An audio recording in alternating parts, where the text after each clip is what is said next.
E aí, galera, vamos falar então de Estado e religião no Brasil colonial. Bora lá?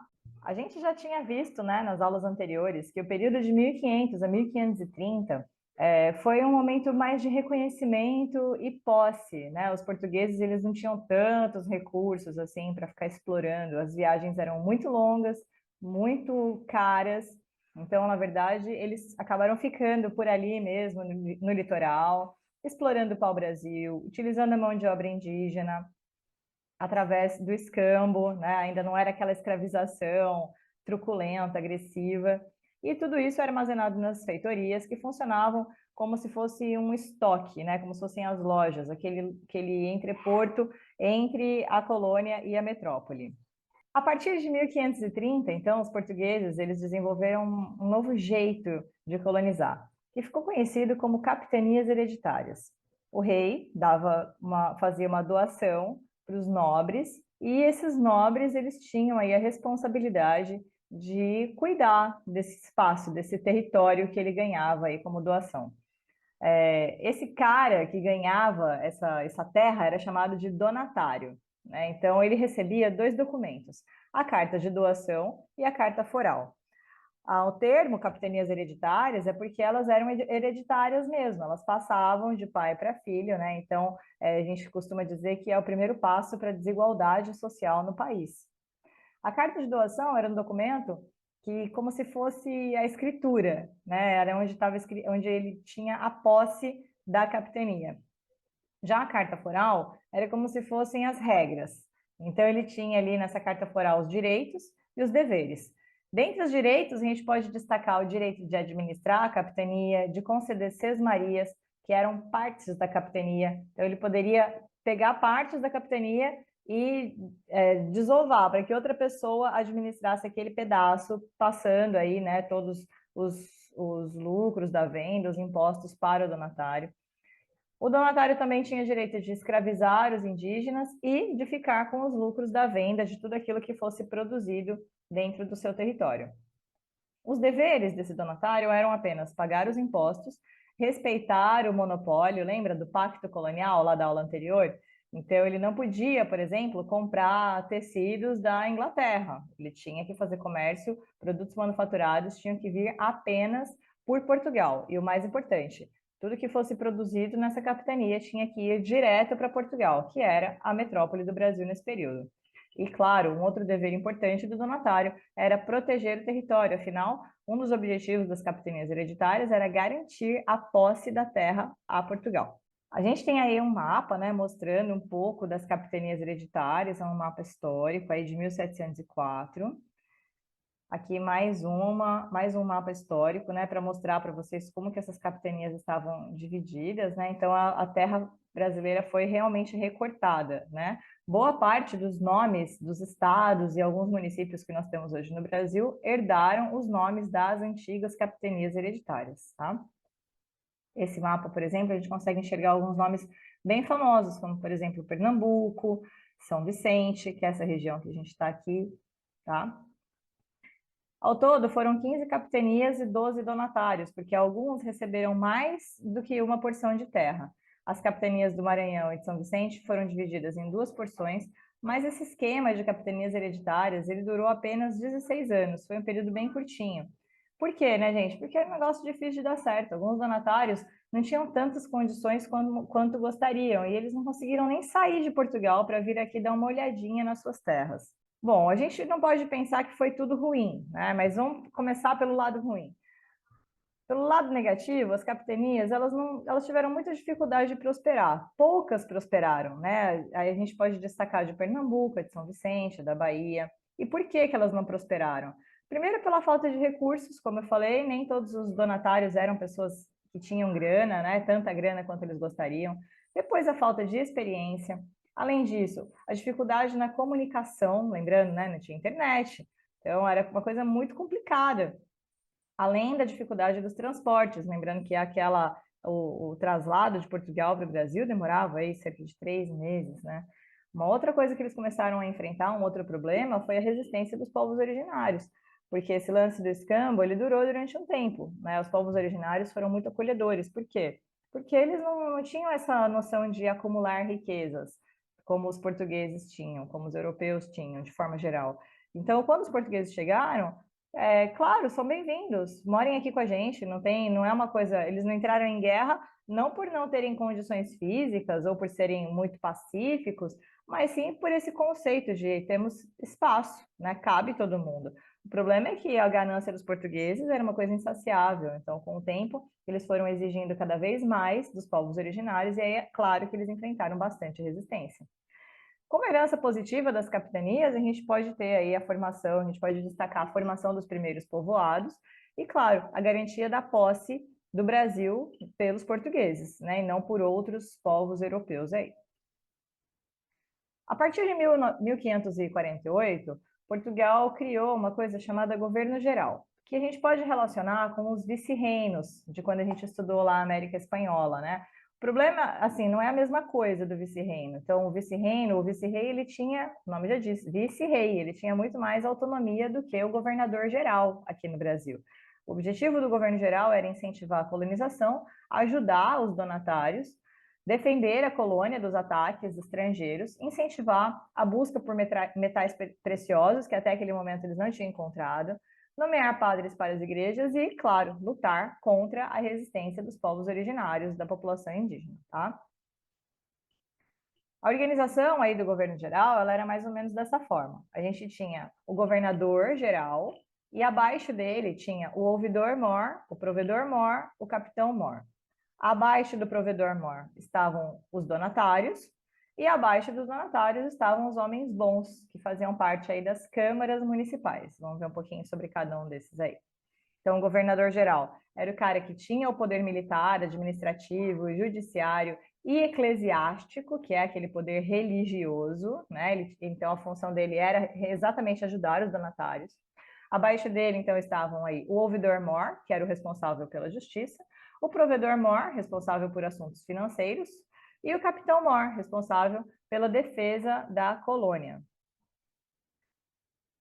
A gente brinca, né? Tem várias charges aí tirando sarro do governo geral, porque, assim, as capitanias, depois de um tempo, elas foram consideradas um erro, porque não tiveram tanto sucesso quanto imaginavam que teria, né? Então, nessa charge, a gente vê aí, não podemos errar novamente, né? O projeto do governador geral. Se errarmos novamente, os brasileiros vão acabar falando francês, porque os franceses já estavam de olho aqui no nosso território. Bom, os três primeiros governadores gerais foram esses caras aí, né? O Tomé de Souza, o Duarte da Costa e o Mendes Sá.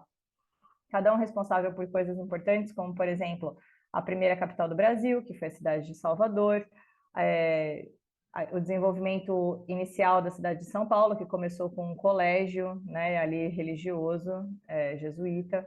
Então, a gente vê bastante desenvolvimento no sentido dos povoados irem tomando uma forma mais, eu ia dizer europeia, mas eles não eram europeus, né? Mas eles tinham uma forma um pouco mais organizada do que naquele primeiro momento, que era só pegar o pau-brasil e fugir e sair correndo, né? Então agora eles já começaram a se estabilizar. Eles criaram, para organizar um pouco mais esses povoados, as câmaras municipais, que eram como se fosse uma representação do governo. Quem podia participar das câmaras municipais eram apenas os homens bons. E o que eram os homens bons? Não é pela bondade, pela caridade, não tem nada a ver com isso.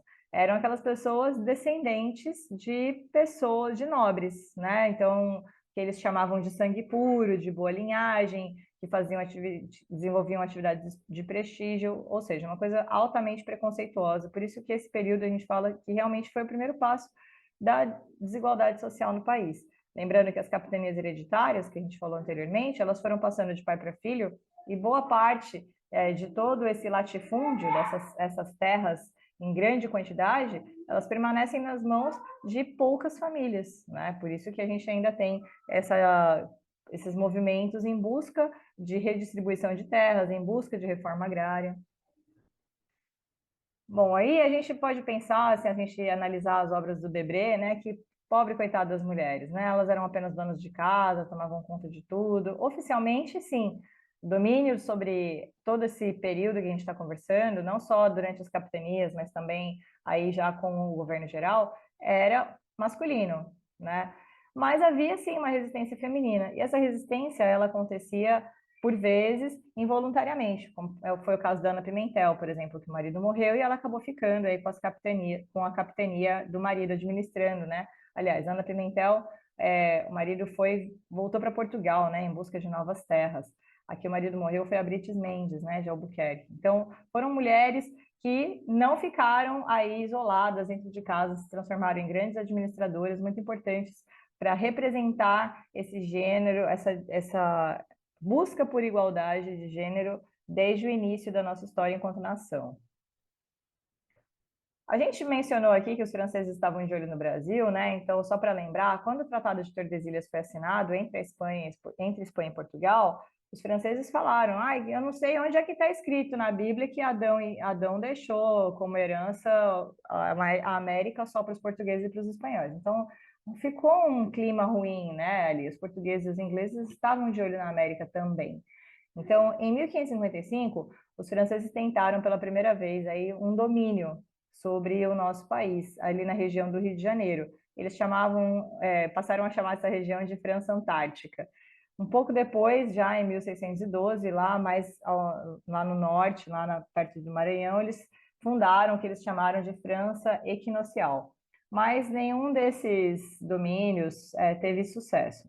Eles até se juntaram com os povos originários, houve conflitos entre povos originários influenciados por franceses contra povos originários influenciados por portugueses, e vários desses conflitos aí aconteceram bem nesse comecinho, né, de contato, e os portugueses tiveram mais sucesso do que os franceses. Houve aí um movimento, né, que foi registrado pelos viajantes, conhecido como Confederação dos Tamoios, que teria sido uma organização de povos originários contra essa truculência, contra essa agressividade, essa violência dos europeus, né? E em Ubatuba, até hoje, existe lá um monumento em homenagem ao primeiro Tratado de Paz das Américas, que foi a Paz de Iperoig, onde a gente teve aí o Padre Anchieta protagonizando uma mediação entre europeus e povos originários. A gente deu o nome para essa aula de Estado e religião porque realmente Estado e religião, nesse período colonial, se confundiam aqui no Brasil. Então, a religião predominante era a católica. Lembrando que a palavra católica significa universal. Era a única igreja que existia no finalzinho ali do Império Romano, numa tentativa de manter o Império unificado. Ao longo da Idade Média, ela ganhou muita importância na Europa, e depois, a gente já estudou, né, o finalzinho da Idade Média, o Renascimento, ela foi perdendo um pouco da sua potência. E aí, dentro da própria Igreja Católica, foram surgindo questionamentos, e a partir desses questionamentos surgiram o que a gente chama de igrejas protestantes, que protestavam contra alguns comportamentos que aconteciam dentro da Igreja Católica. Bom, em busca de mais adeptos, né, e de ampliar a sua influência, as ordens religiosas católicas vieram para o Brasil, e a gente destaca aí os franciscanos, os beneditinos e os mais famosos, os jesuítas. Todos eles tinham responsabilidades que iam muito além da questão religiosa, como, por exemplo, organizar eventos, divulgar informações, dar notícias, emitir registros públicos. Então, quando nascia uma criança, não ia no cartório, batizava. Quando casava, chamava o padre. Quando morria, chamava o padre.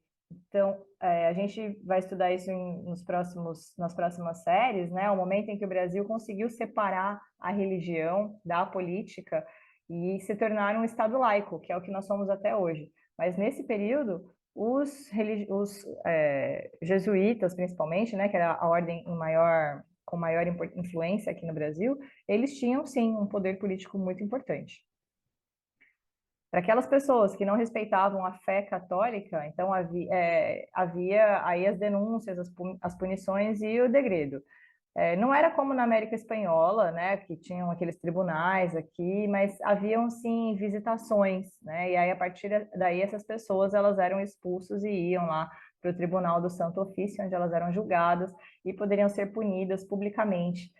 Uma das punições mais cruéis era queimar em praça pública, né, lembrando que o fogo sempre foi visto como uma forma de purificar.